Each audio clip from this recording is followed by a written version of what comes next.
ধুবুৰীৰ মতেৰঝাৰৰ ৫০০ বছৰ পুৰণি ঐতিহাসিক শিৱ মন্দিৰৰ পৰ্যটন খণ্ডলৈ কঢ়িয়াইছে নতুন আশা। কোচ ৰজা ৰঘুদেৱৰ দিনতে নিৰ্মাণ কৰা হৈছিল এই শিৱ মন্দিৰ। বৰ্তমান অসম প্ৰত্নতত্ত্ব সঞ্চালকালয়ৰ অধীনত আছে এই শিৱ মন্দিৰ। সঞ্চালকালয়ৰ ফালৰ পৰা পুনৰ নিৰ্মাণ কৰা হৈছে এই প্ৰাচীন মন্দিৰ ভাগ।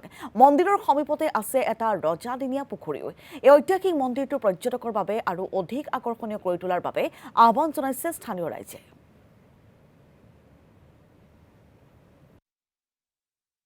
মই ইয়াৰ আগৰ এই মতেৰঝাৰ গাঁও পঞ্চায়তৰ আঞ্চলিক পঞ্চায়তৰ সদস্য আছিলোঁ।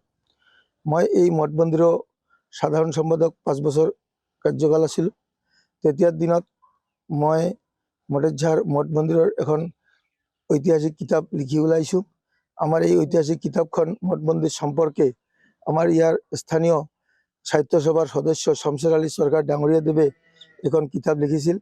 সেই কিতাপখন উন্মোচন কৰিছিল আমাৰ ধুবুৰী জিলাৰ উপায়ুক্ত সন্মানীয় মাননীয় গণেশ কলিতাদেৱে।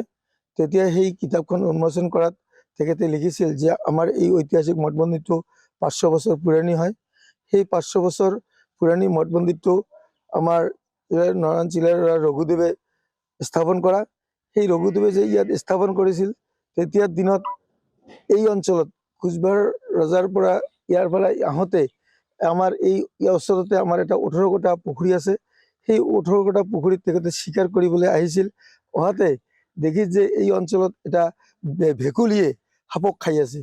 যেতিয়া ভেকুলীয়ে সাপক খাই আছে, তেতিয়া সেই ভেকুলীয়া সাপক খোৱা ঠাইখিনি বৰ পবিত্ৰ ঠাই বুলি ভাবি ইয়াতে এটা ৰাজবাৰী বনাইছিল। এই ৰাজবাৰীৰ ইটাবিলাক এতিয়াও খনন কাৰ্য কৰি আৰ্কিঅলজিৰ পৰা অলপ আধা কৰি ৰাখিছে। কিন্তু আমাৰ এই ঐতিহাসিক মঠ মন্দিৰটো আজি চাওক, আমাৰ প্ৰায় ৩০-২৫ বছৰমান আগত প্ৰত্নতত্ত্ব বিভাগ আৰ্কিঅলজিকেল ডিপাৰ্টমেণ্টৰ তৰফৰ পৰা সংৰক্ষণ কৰিছিল। তাৰপিছত আমি যোগাযোগ কৰাৰ তেখেতে ফিনিচিংটো দিলে আৰু এইবেলি আমাৰ ডাইৰেক্টৰ দীপশিখা কুলি ডাঙৰীয়া বাইদেৱে আমাৰ অফিচত যোগাযোগ কৰাৰ পিছত মন্দিৰটো ৰিপেয়াৰিং কৰিছিল। যদিও মন্দিৰটো ৰিপেয়াৰিং কৰিছিল, কিন্তু ইয়াৰ আগৰ যিটো মন্দিৰৰ পুৰণি ঐতিহ্যটো আছিল, সেইটো কিন্তু এইবেলি আৰ্কিঅলজিকেল ডিপাৰ্টমেণ্টৰ তৰফৰ পৰা বনোৱা নাই।